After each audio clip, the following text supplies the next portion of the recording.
guys. So I'm going to apologize now if you hear a buzzing. The light out front of my apartment building is like ready to go out, and it's like buzzing. I don't know if you can hear it, but it's annoying me right now. So anyway, apologize for that.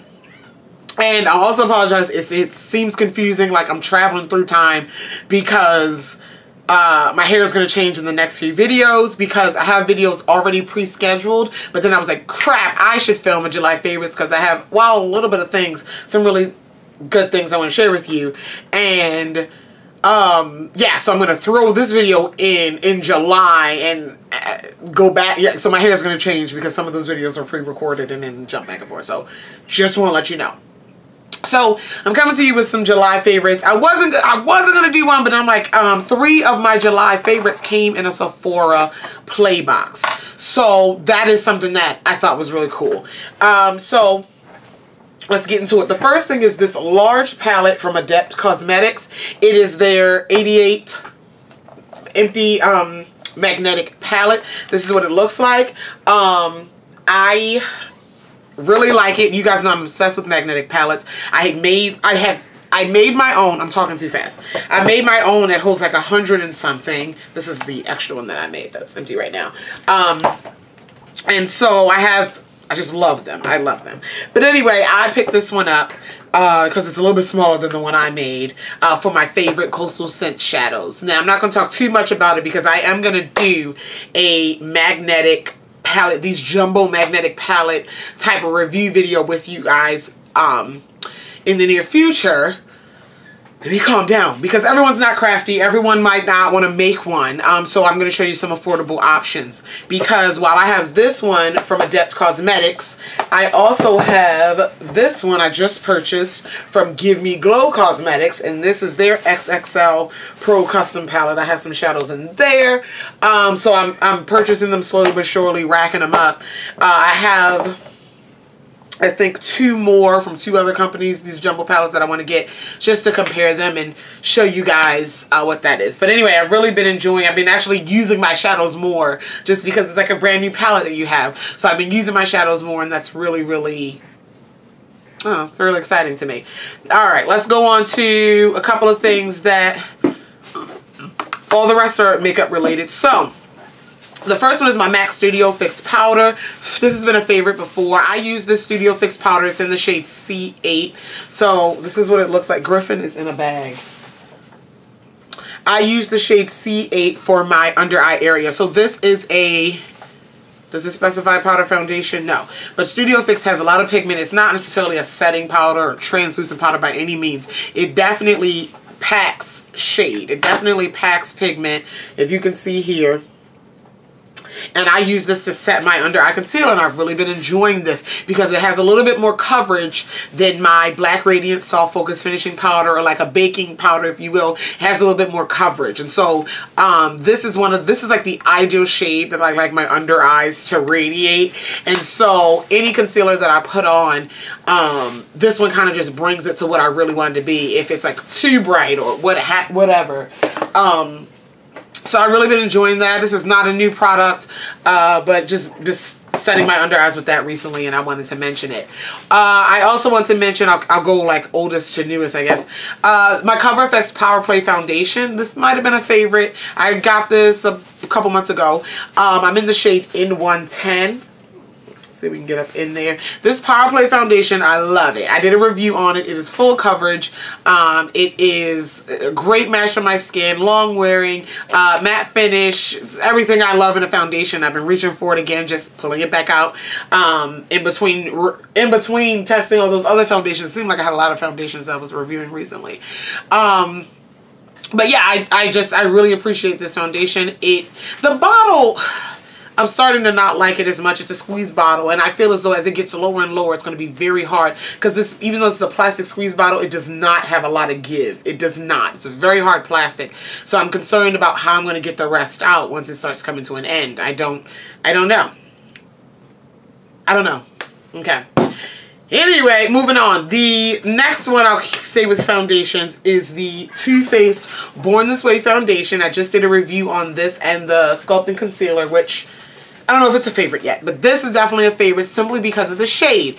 Too Faced Born This Way Undetectable Medium to Full Coverage Foundation. Again, I have a review on this one, and this is in the shade Tiramisu. And this is probably one of the best matching foundations that I have in my collection. It matches my skin perfectly. It's my skin in a bottle. I really appreciate that. The foundation itself, it's really nice. Really good, everyday, really good, like, I don't, what to call it? I don't want to say run-of-the-mill foundation, but it's not too much and it's not too little. It's a really good, yeah, it's a really good foundation, if you will. I can use it to do a full glam look. I can use it on an everyday situation. You just want that everyday glam situation. Again, I have a review of that up, so I don't want to take too much time on it. But yeah, I love that. The shade matches perfect. It makes me very, very happy. Another face product is the Nicka K Contour Duo. I talked about this in a beauty haul, my beauty store haul, when I got some highlighters and other things like that. And this is the Contour Duo. And someone asked me the shade in the comments because they said there's one in one. This is NDO09. 09, I guess that's the number that you need. I don't see any shade name on here at all. But anyway, I use this shade mostly to contour, although I dip my brush in both, just for the sake of using the other one too, for balance, I guess. But this is the one that gives me that great natural contour. This is probably on the lines of like the lightest contour shade I would use for my skin tone. It really gives a nice natural contour, really pretty.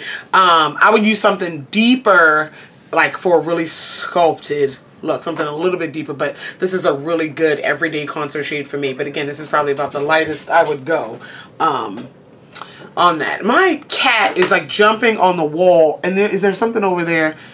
I don't know, but he's going crazy. He's going crazy. All right, so we have that. And then the next, these are 3 primers that I got in Sephora Play boxes that I think, I love all 3 of them, and I had to share them with you all, and that makes me happy. So these might be full-size purchases.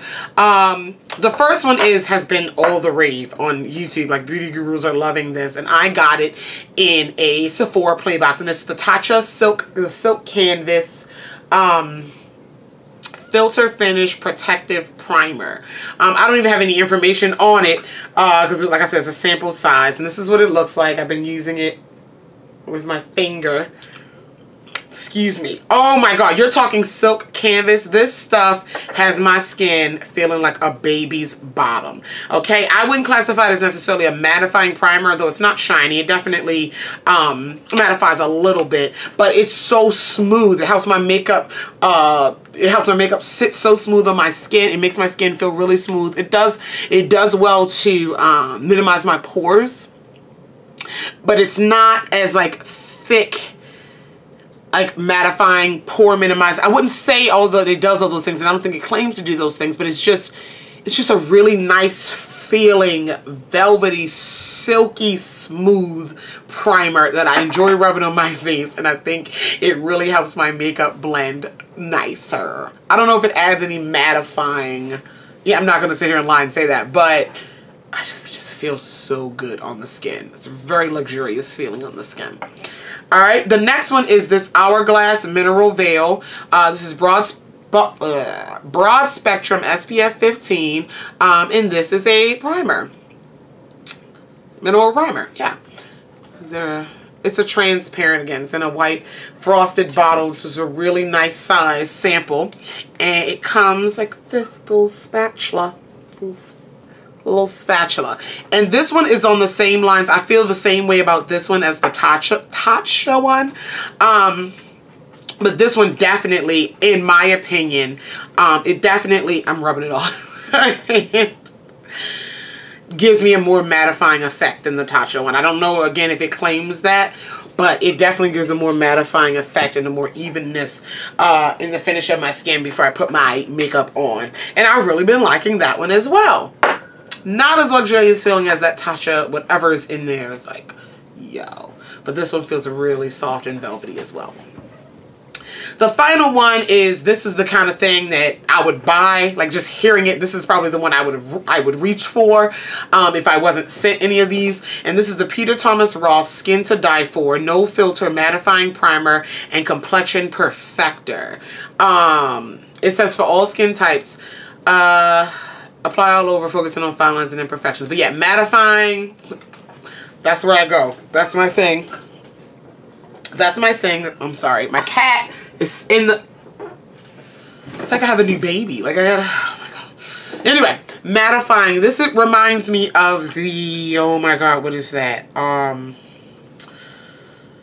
Maybelline Baby Skin? Is that the one?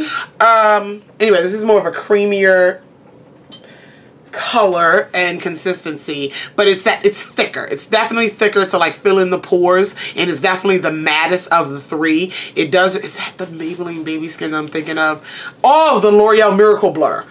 A little bit more emollient than that, but that's the one that I'm thinking of, not Maybelline. But this is definitely a mattifying primer. This has definitely helped my skin stay matte. I can attest to that one because that's what it claims to do. Oh my gosh, it just feels so good. Skin to die for.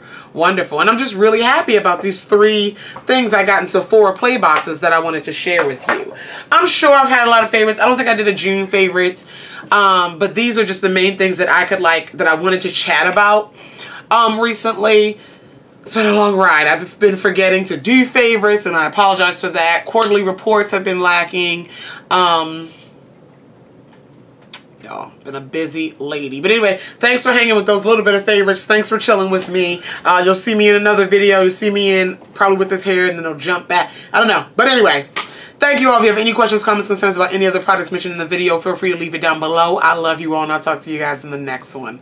Bye.